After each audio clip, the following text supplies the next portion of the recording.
Bakit higit na mapalad ang magbigay kaysa tumanggap? Mga Gawa 20:35. Ang mga Gawa 20:35, bahagi ng talumpati ni Pablo sa matatanda sa iglesia ng Efeso, ay nagpapahayag, sa lahat ng pagkakataon, ipinakita ko sa inyo na sa pamagitan ng ganitong pagtatrabaho ay dapat ninyong tulungan ang mahihina. Alalahanin natin ang mga salita ng Panginoong Hesus, higit na pinagpala ang nagbibigay kaysa tumatanggap. Ang mga salitang ito ni Hesus ay hindi masusumpungan sa mga ebanghelyo. Ngunit maliwanag na kilala ito ng matatanda sa Efeso at binanggit ni Pablo bilang isang may kapangyarihang pahayag. Hindi isinama ng mga manunulat ng ebanghelyo ang lahat ng ginawa at sinabi ni Hesus. Juan 20:30-31, 21-25. At ito ay isang halimbawa ng isang kasabihan na ipinasa ng pasalita hanggang sa naitala ito ni Lucas sa mga gawa. Itinuro ng ating Panginoon ang pagpapala ng pagbibigay.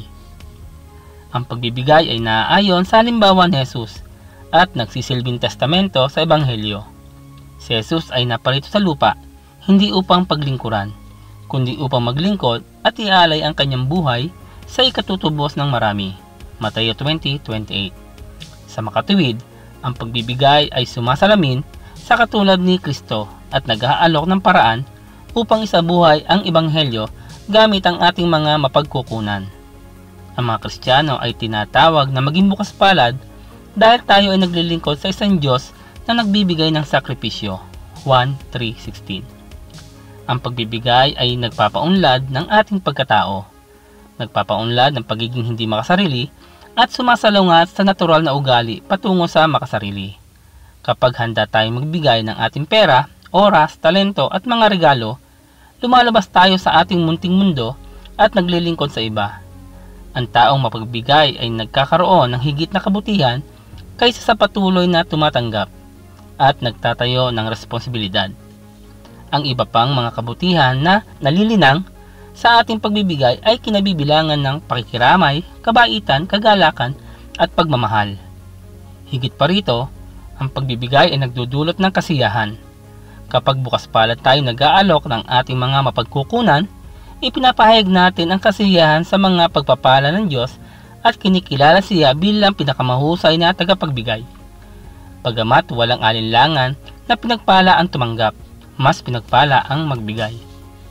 Nagbabala ang kasulatan laban sa pag-ibig sa pera, na tinatawag itong ugat ng lahat ng uri ng kasamaan.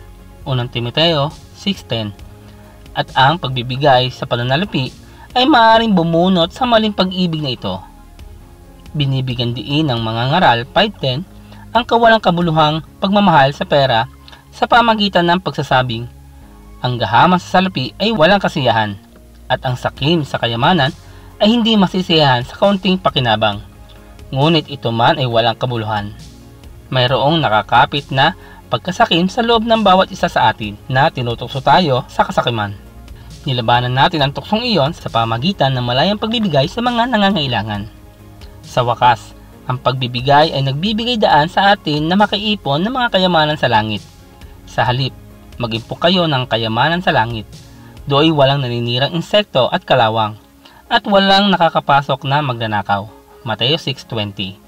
Sinabi rin ni Jesus sa Lucas 6:38, magbigay kayo at kayo bibigyan din.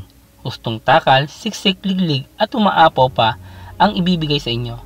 Sapagkat ang panukat na ginagamit ninyo sa iba ay siya ring gagamitin panukat sa inyo. Muling pinagtibay ni Pablo ang pangakong ito ng gantimpala para sa pagkabukas palad sa kanyang mga tagubilin sa mayayamang Kristiyano. 1 Timoteo 6:17-19. At sa mga taga-Korinto, 2 Korinto 9:6. Mayroong ilang halaga sa pagtanggap. Pagkatapos ng lahat, hindi tayo nagbibigay ng anumang bagay upang makamit ang kaligtasan, ngunit tumanggap lamang ng kapatawaran ng Diyos sa pamagitan ng pananampalataya.